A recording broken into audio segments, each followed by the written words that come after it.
Hi, everyone. Peter from PK Data. Wanted to show you something that we learned over this last weekend using the Starlane Casaro series of data acquisition equipment. This particular one ties into the ECU of the motorcycle, and we have added the external sensors of two suspension sensors, one for the front, one for the rear. It's also logging Lambda, which we're not going to look at in this particular video, but it is another option. This particular software is the MAT 2.0. It comes free with from Starlane, and you can use it for all their products, the Stealth, the Casaros, and the DaVinci line, and this is where you do your data analysis. So Eric was nice enough to give me a good plug on Saturday night when he was receiving his trophy. And I wanted to show and explain what he was talking about and how we use this data to make the decisions that he was referencing, and why it's so important for you guys to be analyzing your data too. Now, I realize not everybody has suspension sensors and can make this decision with this data, but it does highlight how we use data to back up what the rider's feeling and what the bike is experiencing, and how that supports our decision-making process on what to change. So this particular example is with suspension, but it still applies to things like racing line, throttle inputs, brake inputs, accelerations, etc. So even the standalone Stealths and your AIM Solo 2s that are not tied into the motorcycle still spit out enough data to be able to use this analysis. So in this particular case, we're going to look at what was happening to the suspension, what was happening to the motorcycle, and what led us to make the decision that we did.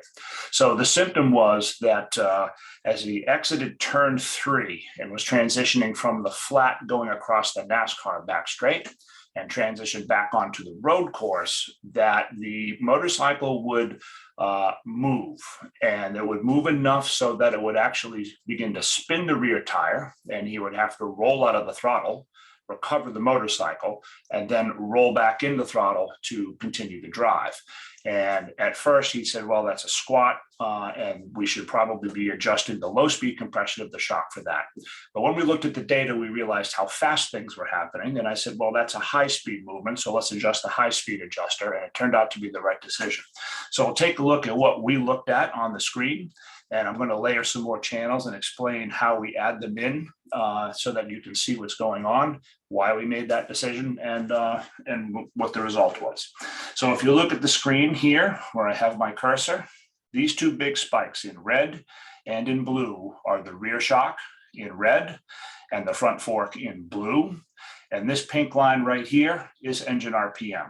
And we're going to focus in very clearly what is happening right in this area here. I can't get it to zoom and make this any bigger. I wish I could. So I'm sorry if you're on a small screen. This is going to be very difficult. If you're looking at this on your phone, you're screwed. You're not going to be able to see anything. This is why my screen for data analysis is a 49-inch widescreen gaming monitor, so that you can really zoom in and see what's going on. Hopefully you can blow this up enough to be able to follow along. So as I drag the cursor left to right, what's going to happen is you'll see the values changing on the right in the channels window, and what it's showing is the actual value at that particular point where the cursor is. So again, we're going to focus right in on this area. This is where, and again, it's hard for you guys to see, I'm sure, in the lower left corner here, you'll see there's a dot right at the exit of turn 3 into turn 4. So it also shows us on the map where the cursor is here. And you'll see in the bottom left corner, as I run this thing left to right, you'll see the little dot moving on the map. So you can click on the map, it'll put the cursor where you want it, or put the cursor on the graph, and it'll put the dot on the map where you are, so you can see where we're at. So what was happening is, as he made that transition, the bike would compress, it would spin the tire, and he had to recover the bike before he could change the direction of the motorcycle and then accelerate. And that is shown here. So the pink line is engine RPM. And the first thing that we see, it's a very small section right in here, right in the center of the screen. You'll see the pink line is fairly flat. So what is happening back here in this area? This is on the flat in 3, and he's starting to roll on the gas, and engine RPM is climbing. You'll see through the 6,000 RPM. And then right here, you'll notice two things happen. The dots here hit the bottom of the red trough. Remember, red is the rear shock, right? And at this point, it begins to spike. And you'll notice that also the RPM then spikes very quickly. So you'll see the red dot climbing up the slope very quickly. And you'll see all of a sudden we go from about 67, 75 RPM suddenly to a peak of about 70, almost 200 RPM. The bike has suddenly gained about 500 RPM very quickly as that red dot climbs up the slope. And what's happening there is the rear shock is compressing from the G out, and the swing arm is going flat. So the chain pull moment then is lifting the rear wheel off the ground rather than driving it down into the ground, and the tire is beginning to spin. Then you'll notice right after that, when the pink line hits the peak, that the RPM suddenly drops, as does the compression of the rear shock up here. It begins to extend and get back to a more normal position. I'm going to pull in another channel and show you how this happened. I'm going to pull in the TPS. Now, this is what Eric is doing with the throttle. And that's the green line that just appeared on the screen. And as I run the cursor back and forth, you're going to see the peak here, which is where he's rolling on the throttle. So from the flat in 3 here, where it's flat line, this is braking into turn 3. And this is maintenance throttle here and a slow roll on going across the flat in turn 3. And right here, there's a peak and a sharp decrease. This is where he felt the rear wheel start to spin and had to recover the motorcycle. So as we run the cursor, you'll see where these line up. The swing arm goes flat, RPM immediately begins to climb, and he feels that straight away. And then notice that even though RPM is still climbing up, the pink line going up, the green line going down, he's closing the throttle to stop the RPM from climbing too much. Then the event hits its peak, and you'll see that now the RPM recovers, and the moment he feels the rear wheels start to regain its grip, you'll see in here, and it's a little hard to see because of the numbers are in the way, that what's happening is that the throttle is then going to begin to open before RPM bottoms out. And if I just take a minute in settings here, I'm going to get rid of those numbers so we can see things a little bit better. We'll run that down to a 0 cursor size so that we calculate and we won't have any numbers in the way. So now we just have the dots. The numbers are gone, and it's a little easier to see what's happening in here. So again, watch the green dot as it climbs up to the peak where it stops here. And you'll see that this is the moment at which the pink line begins to rapidly climb. Eric feels that in the first 10 to 50 or so RPM change, and he begins to close the throttle with his hand, and you'll see the green line going down, indicating that the throttle is closing, but the pink line going up, which means the motor has developed some inertia and is still climbing in RPM. The red line is going up, which means that that shock is still compressing.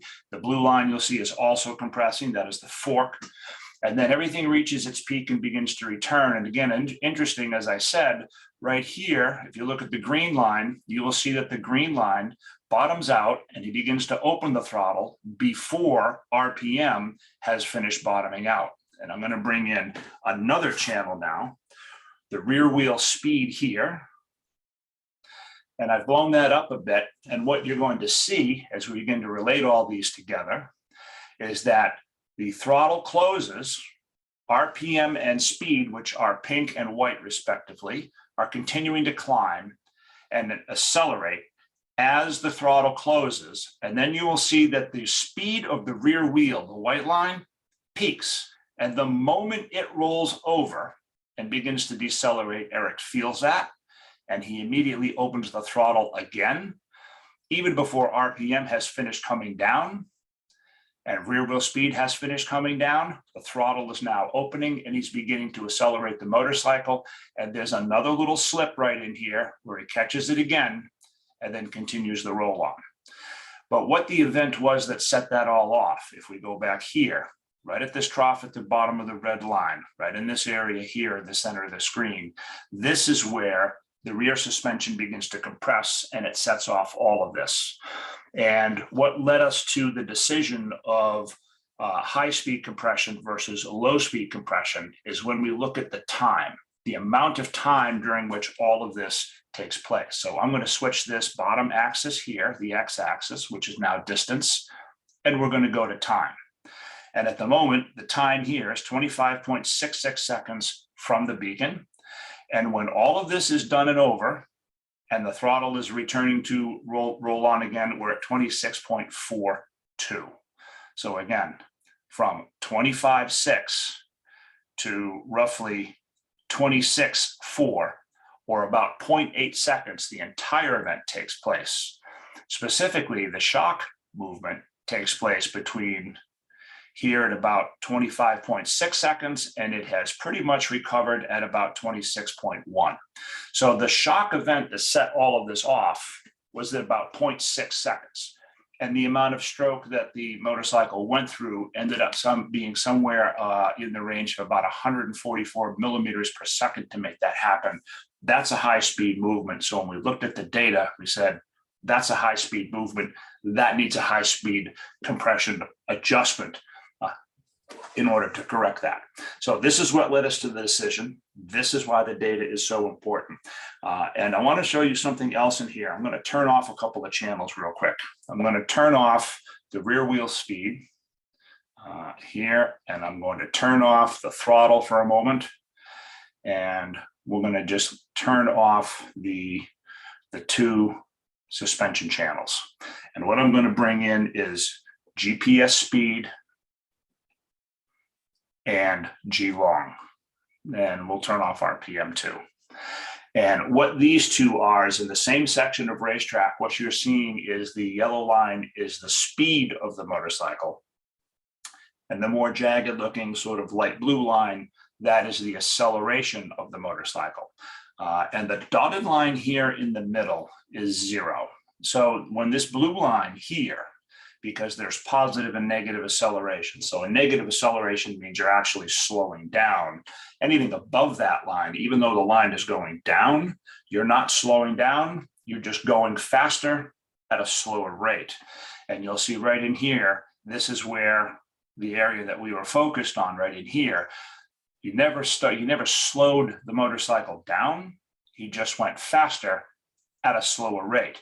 When the line intersects or follows this dotted line, then acceleration is 0. So you could be going a steady, let's say 75 miles an hour, your acceleration is 0, even though your speed is 70.